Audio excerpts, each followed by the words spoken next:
Dhamma Talks by Mogok Sayadaw. No date. The worst danger. The first important matter is closing the doors of woeful existence, apayas, i.e., hells, animals and hungry ghosts. What is the reason? When the causes are there, lobha, dosa, moha, ditthi, etc., arise in the heart, mind. These unwholesome mental states arise because the seed of hells is in the mind. Don't be afraid and fear of other things.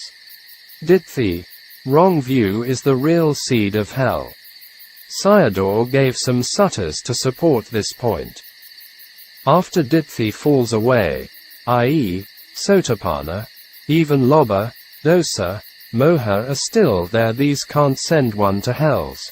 With ditthi the three coarsest unwholesome roots are eradicated except the mild ones. Even sotapanna still makes kanda and goes to the good destinations, sugati, but never creates kanda and goes to dugati, the bad destination. So it becomes clear that only this one, ditthi, needs to be abandoned. You don't need to be worried if ditthi falls away.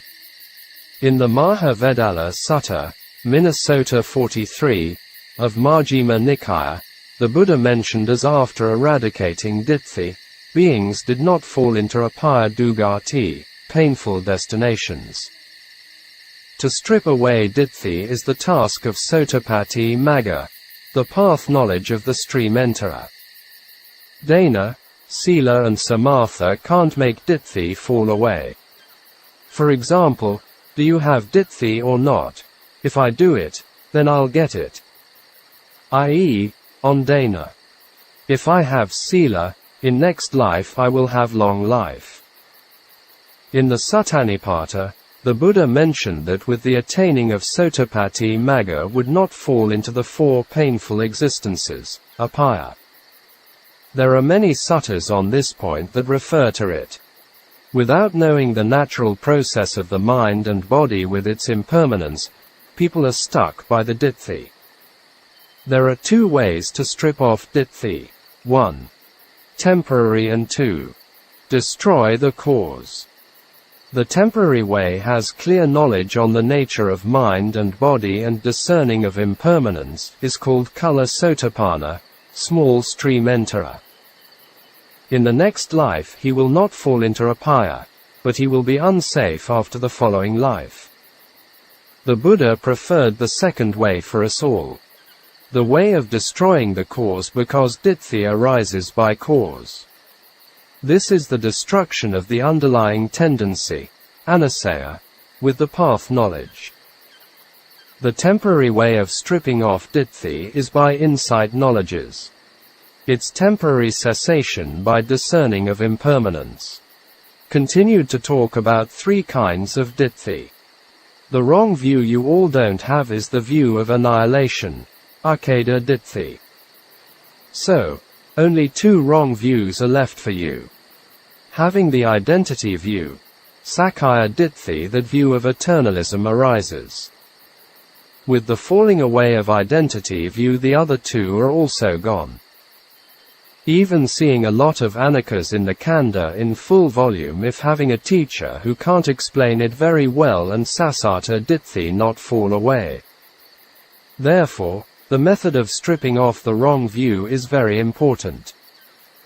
Even in the Buddha's time some of his disciples had the wrong views that the Buddha himself or other great disciple helping them to have the right view.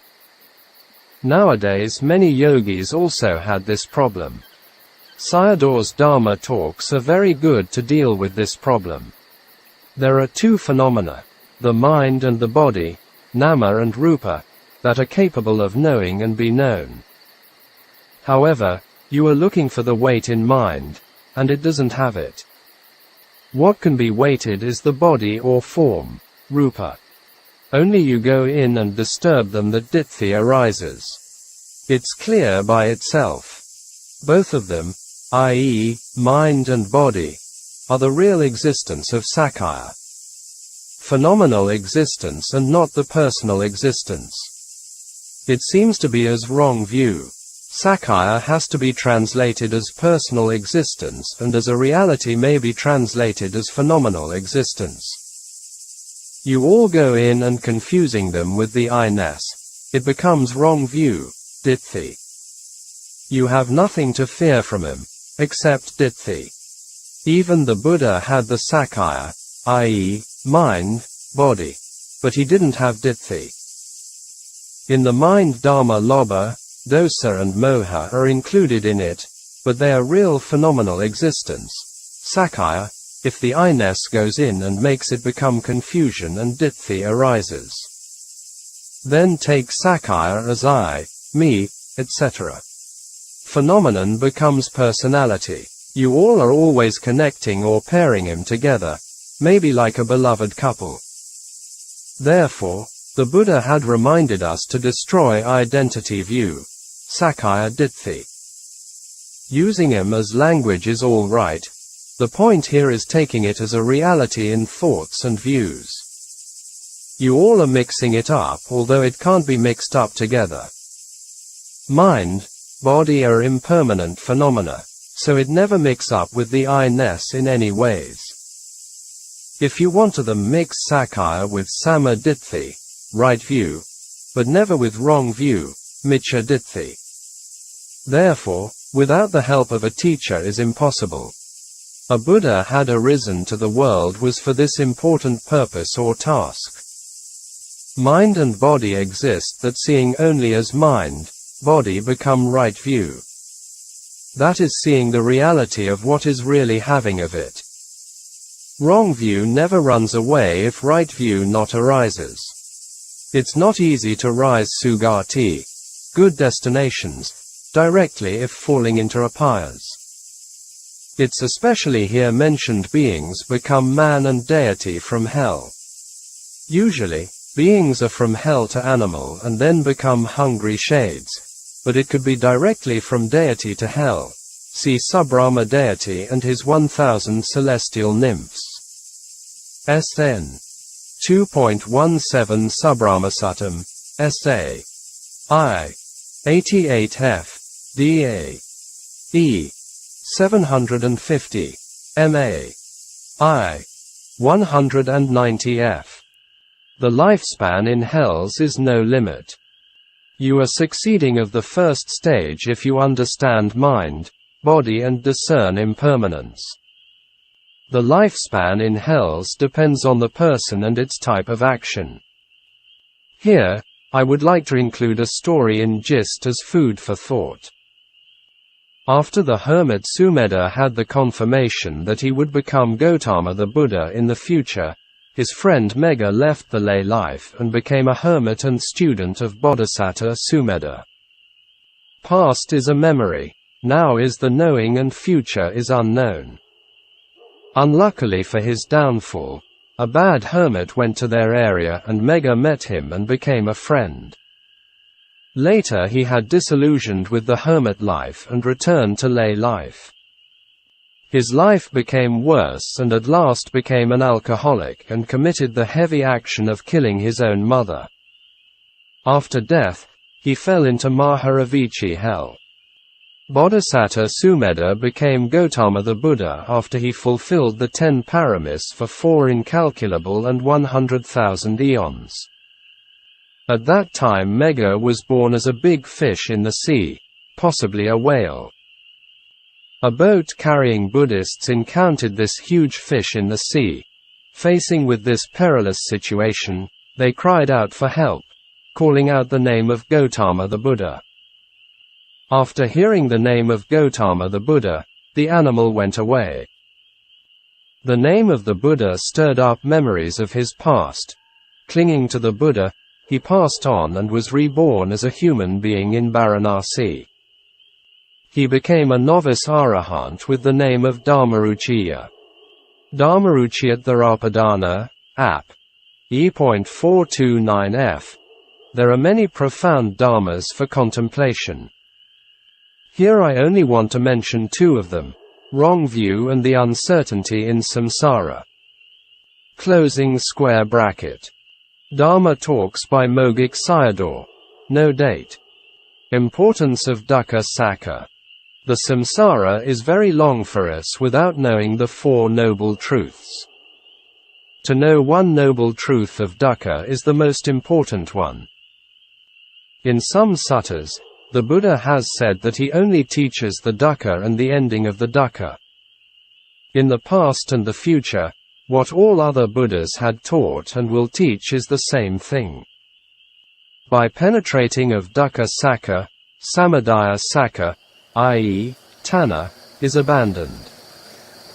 If you don't cut off from ignorance, avidya, and the connection with death is never cutting off.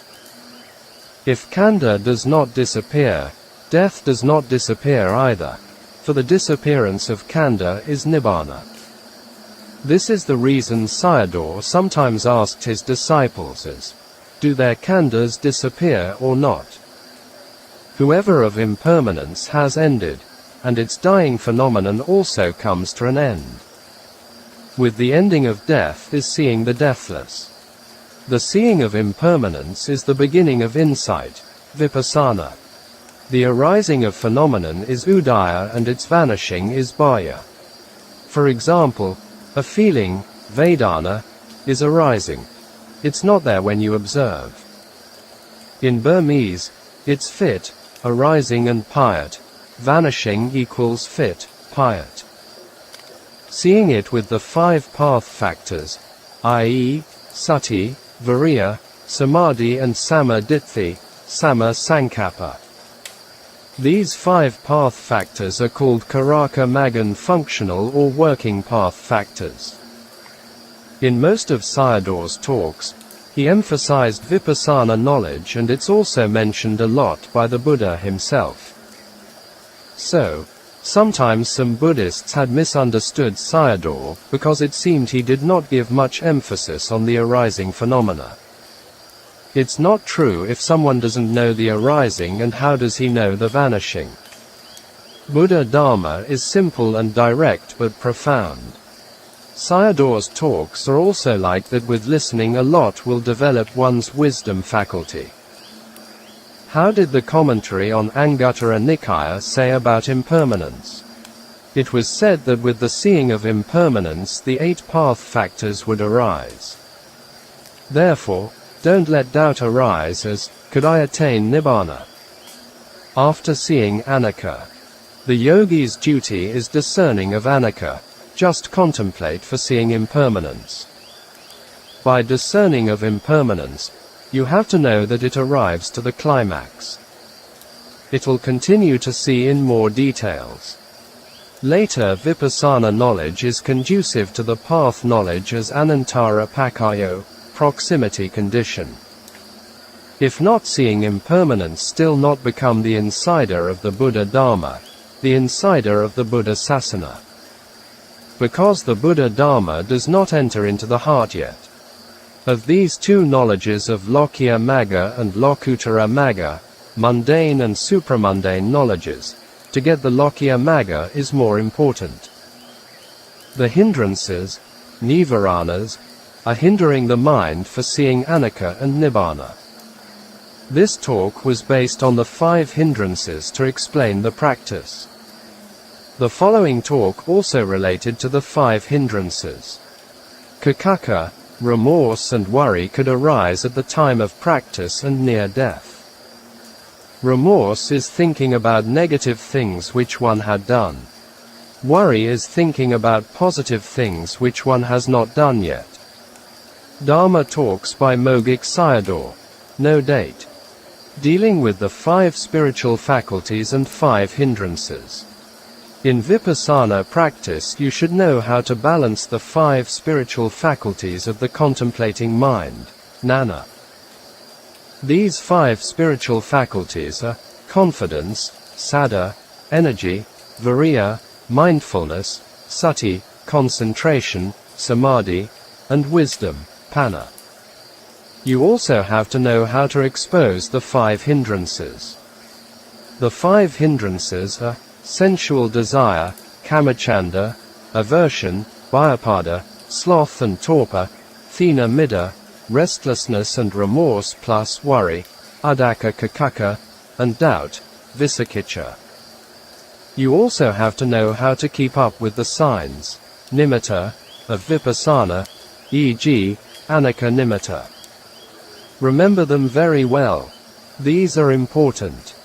After dealing with the 5 spiritual faculties and the 5 hindrances, and you must keep up with the signs arising from the practice and not letting them disappear. In this way the practice will be successful. The 5 hindrances are covering up the objects of contemplation, such as the 5 khandhas and its impermanence, Anicca. The first one is balancing art of the 5 spiritual faculties. The second exposing and dealing with the 5 hindrances. The third one is keeping up with the vipassana nimitta. All these came from the story of Bhikkhu Sona in the Anguttara Nikaya. Sayadaw told then Sona's story. He did not get the result because of over-striving, i.e., viriya, effort, and he either could not deal with the hindrances which covered up the true nature of phenomena.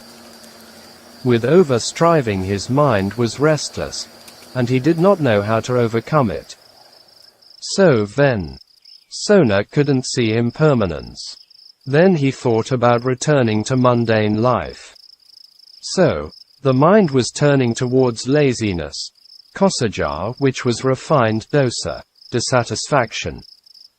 By relaxing his energy and become lazy, with the giving up mind became restless. The mind of restlessness and laziness were arising in him like a struggle. Sayadaw gave the similes for these 2 hindrances of sloth and torpor or laziness and restless from the Sangharava Sutta, the Book of 5, Anguttara Nikaya, An. 5.193 Sangharavasuttam.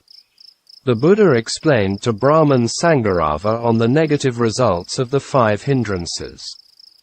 A basin of water covered with algae and water plants. If someone wanted to check his facial reflection inside, he would not be able to see it clearly. In the same way, a mind obsessed and oppressed by sloth and torpor will not see the reality. A bowl of water stirred by the wind rippling and swirling into wavelets. If someone wants to examine his own facial reflection in it, he'll not see it clearly. In the same way, a mind obsessed and oppressed by restlessness will not see the reality. Again, Sayadaw explained these 2 hindrances with Ven. Sona, Kalivisa, from the Anguttara Nikaya, Sona Sutta, the Book of the Sixes, An. 6.55 Sonasuttam. The simile the Buddha explained to Sona was playing a lute, but Sayadaw using the Burmese harp, not the Western harp. When the strings of the lute, harp are neither too tight nor too loose and adjusted to a balance pitch is easy to play with a pleasant music. If the strings are too tight or too loose will has the opposite result, i.e., not easy to play and unpleasant sounds arise. In the same way, if viriya is aroused too forcefully leads to restlessness and if the energy is too lax leads to laziness. So, the Buddha taught him resolved on the balancing of energy would achieve evenness of the 5 spiritual faculties and taking up with the object or keeping up with the nimitta as mentioned by Sayadaw in this talk. Closing square bracket. Allow your efforts to be practiced with a balanced effort between the extremes of too much or too much relaxation. Contemplate their anicca and returning to the impermanence of the khandha if restlessness and laziness come in. This will see the khandha with magga. I'll talk about the balancing art of the Dhamma. 1. Make adjustment of confidence, saddha, and wisdom, panna. 2. Make adjustment of effort, viriya, and concentration, samadhi. The amount of mindfulness, sati, is never over like the other factors. Making an able adjustment will discern impermanence. Out of mindfulness is the working of delusion, moha. There, the Buddha reminded us to have sati all the time.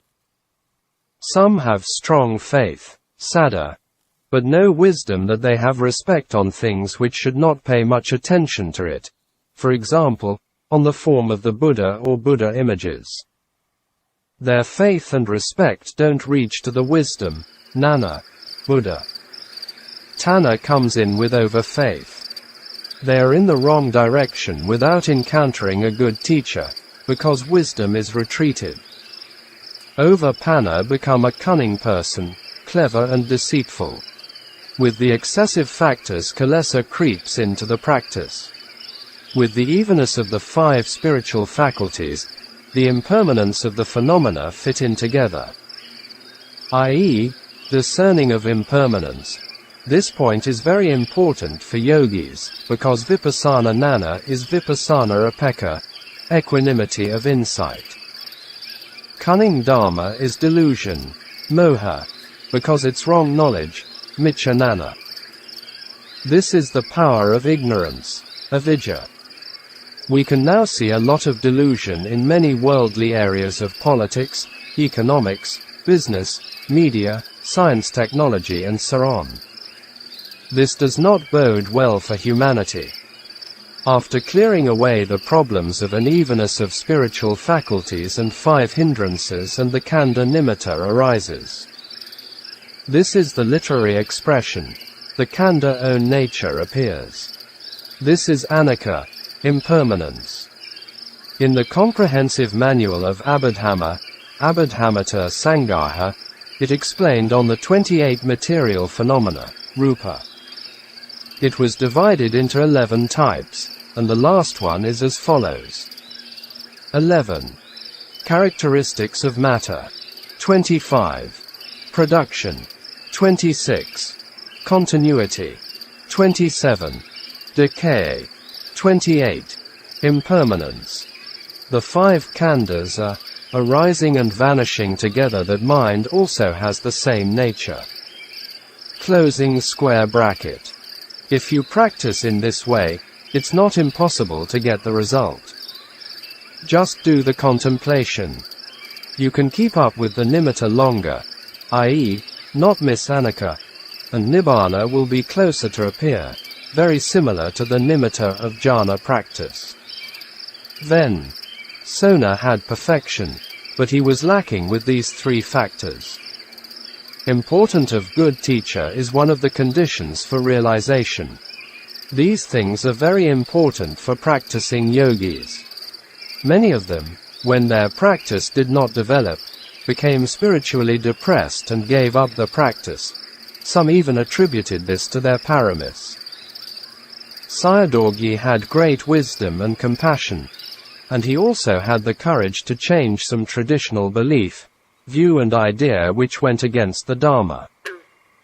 Before him was not talking much about these mistaken belief, view and idea to lay people by the monks.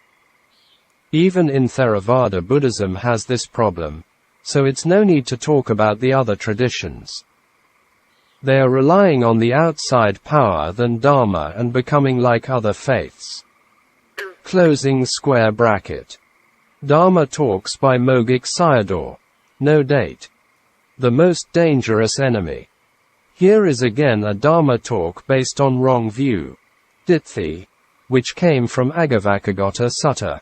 Tavakagata on fire, Majjhima Nikaya, Minnesota 72. Sayadaw himself used this sutta a lot in many of his talks on dealing with ditthi. The Buddha was using the extinction or cessation of fuel and fire for Nibbāna was a very good and clear simile on the nature of Nibbāna. If we study the talks of Mogok Sayadaw, he put more emphasis on killing ditthi because it's the seed of apaya dugatas, hell, animals and hungry shades. Combining with tanna becomes great tanna, ditthi tanna. The sufferings it creates are in wide range and unthinkable.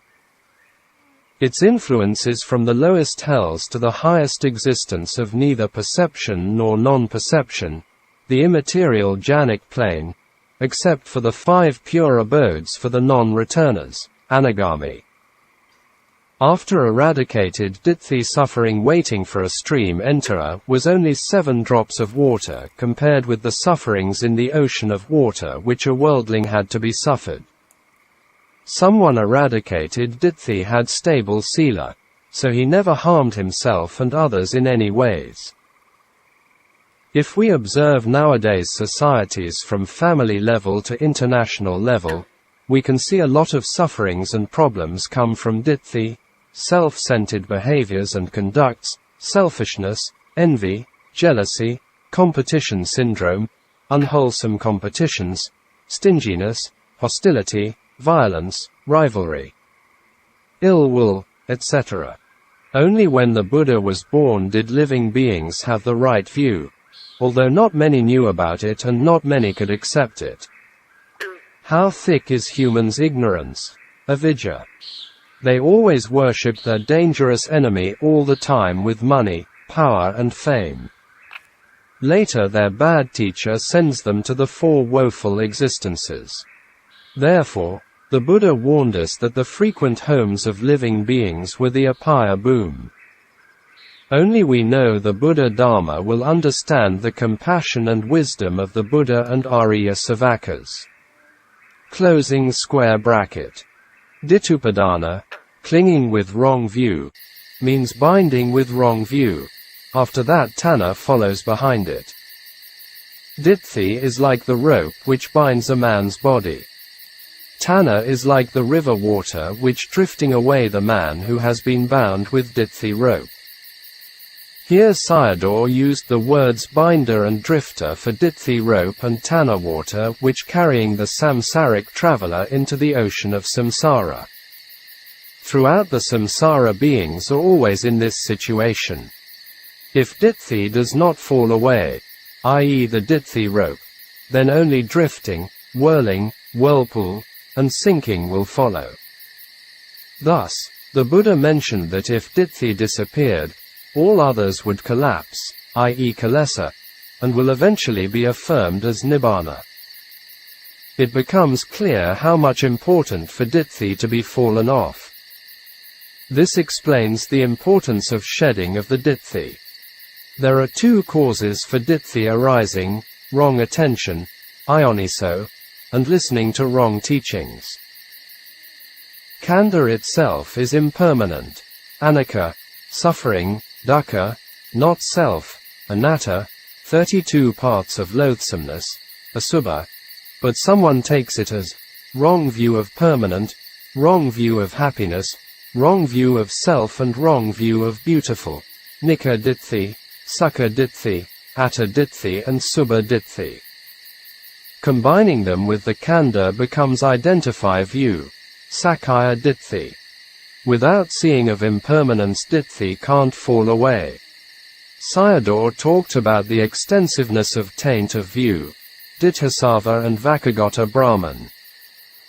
After Ditthi falls away, i.e., momentary by contemplation, and doing dana it'll send one to the goal of Nibbāna, merit with right view and inspiration for Nibbāna or the ending of Dukkha. Because this kind of dana includes Nana.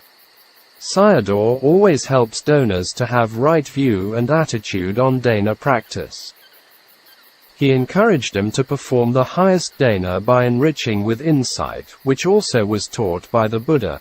Also the donors should have the right attention and aspiration for ending dukkha. Otherwise, it becomes useless dana because it leads to becoming khandhas, which is dukkha sacca. Sayadaw's interpretation of dukkha is duk, disgusting, ka, useless right pointing arrow dukkha, disgusting and useless. Is it true or not? If a person dies, no one wants to keep her body around, for the remains become as disgusting and useless as a rotting log. Closing square bracket. Only with the understanding of DA process that Ditthi will fall away.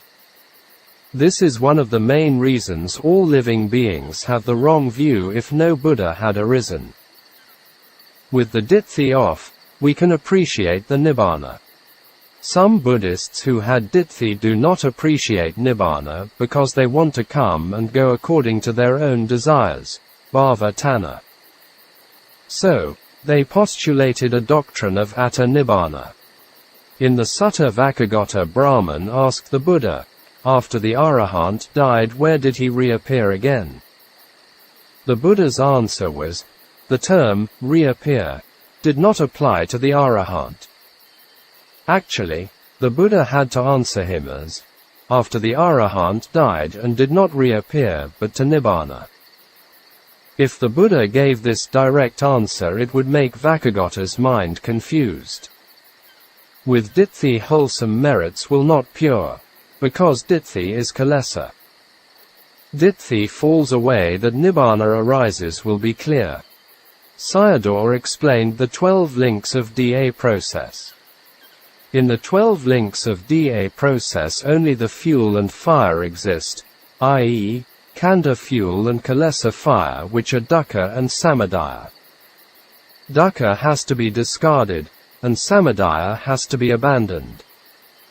The fuel is consumed, and the fire is extinguished by cutting off the Da process.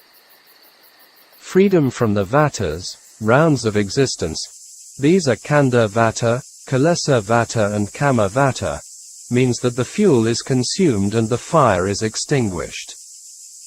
So, the fire has gone out and the fuel has finished is Nibbāna. Note on identity view and Arahant. Recently an advanced Vipassana yogi came to visit me and discussed on Dhamma. He has been practicing for many years, so I take it that he has overcome the identity view, Sacca Ditthi. He was talking about his own experiences and his doubt on the quality of Arahant. Likewise, he had read about on Arahant by a well-known Tibetan teacher who had said that Arahant still had defilement. The reason of his conclusion was, an Arahant had vasana, a habitual formation, habituation, so Arahant could not be pure like the Buddha, and he had to wait for a while in the future. And then continued his spiritual journey and became a Buddha. Where does the Arahant go and waiting for his future practice? It seemed to me a lot of later Buddhists even do not know what Arahant means. They misinterpreted the Buddha Dhamma according to their own views and doctrines. They regarded Arahants as selfish. In fact, they did not even know that the stream enterers had already overcome selfishness. It is a very big gap between Sotapanna and Arahant. Even the Buddha never mentioned that an Arahant was selfish and still defiled, because he himself was an Arahant. See the first 9 attributes of the Buddha. Sotapanna already overcame identity view and doubt on the Buddha, Dhamma and Sangha. Therefore, he and the Tibetan teacher had doubt in the Buddha, Dhamma and Sangha. It meant they hadn't still overcome the identity view and appreciated Nibbāna element, dhātu, yet. It reminds me what Mogok Sayadaw had said in some of his talks. He said if someone had wrong views on Nibbāna, couldn't realize the first Nibbāna, i.e., Sotapanna.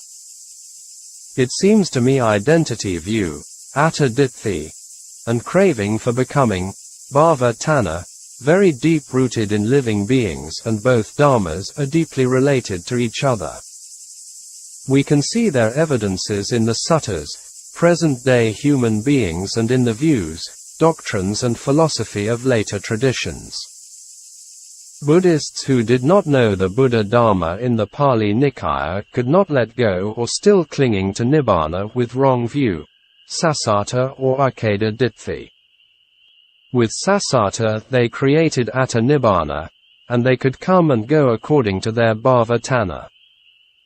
With akeda they hated Nibbāna and clung to their ditthi tanha, kama tanha, like the worms in the pit toilet. These worms, white worms, take the smelly yellowish stuffs as gold, which also today humans are fighting each other for it up to the international level. Thus Mogok Sayadaw interpreted Nibbāna in many different ways in order to expel the wrong view of it, without which Buddhists would not be able to lay down Ditthi Tanha and would never be free from Dukkha. So Ditthi is the most dangerous enemy to all living beings. Closing square bracket.